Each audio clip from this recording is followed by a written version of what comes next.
We've known each other a long time, and I'll always be appreciative for your assistance when you were Attorney General in Florida after the shooting at my high school at Marjory Stoneman Douglas in my hometown of Parkland when we passed a bipartisan bill, the Marjory Stoneman Douglas School Safety Act, which was the largest policy response to a school shooting in American history.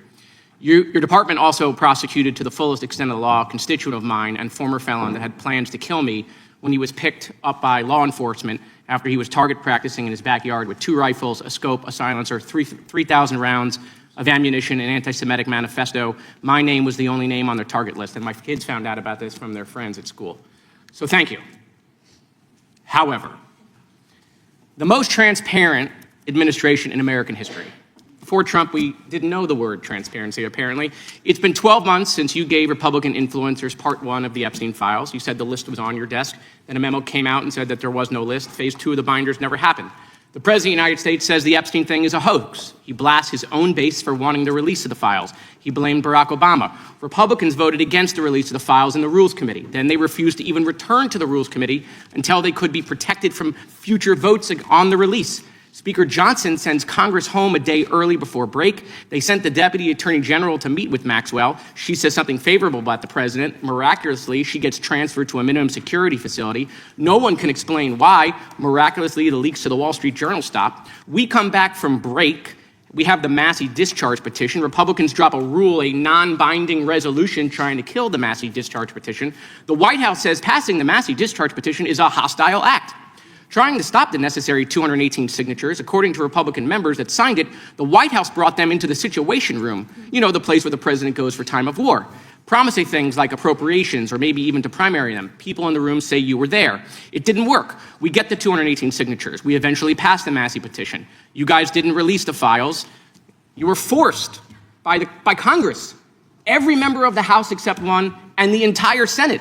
The reason the president signed it is because it was a veto-proof majority. We can't agree on anything, and yet the entire House but one member and the whole Senate forced the administration to release the files. Kash Patel under oath said to Senator Kennedy, the FBI is not in possession of any credible evidence that Epstein trafficked girls to anyone but himself. We know now that's not true. According to documents, Epstein had a worldwide sex trafficking ring. Girls from Poland, Czechoslovakia, Russia, Paris, modeling agencies sending him girls. He even had a relationship with a summer camp where he groomed girls at a picnic table.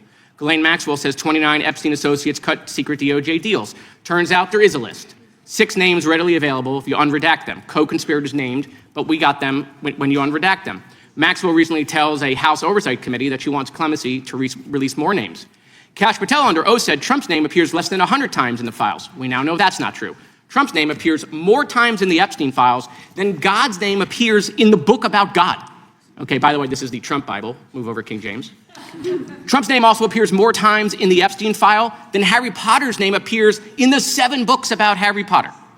Lutnick says that in 2008, he went to Epstein's home, says he had a massage table in the living room, that Epstein said he got one every day, that it was the right type of massage. He and his wife decide to leave and say they'll never be in a room with him again.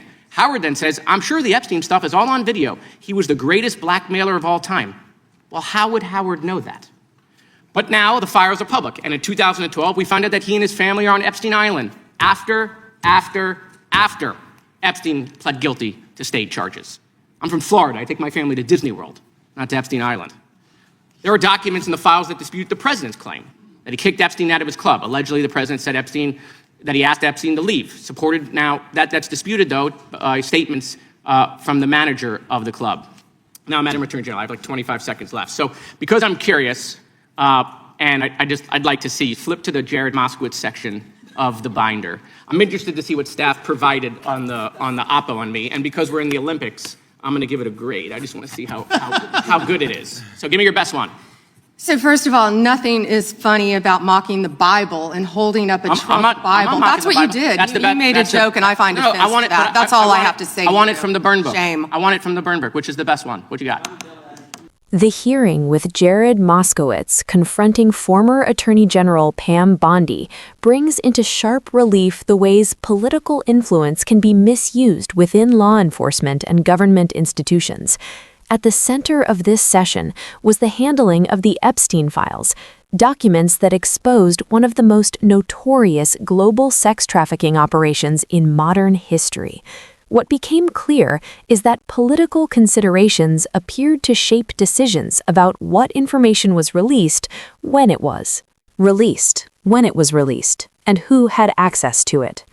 Moskowitz recounted the extraordinary efforts to hold the administration accountable. Congress had to force the release of files that documented Epstein's worldwide trafficking network. These documents reveal trafficking operations involving minors from Europe, connections to modeling agencies, summer camps, and even elite social circles. Yet, despite overwhelming evidence, political pressure and attempts at secrecy delayed transparency, leaving survivors and the public in the dark. This is not just a procedural problem, it's a question of justice, accountability, and trust in our institutions.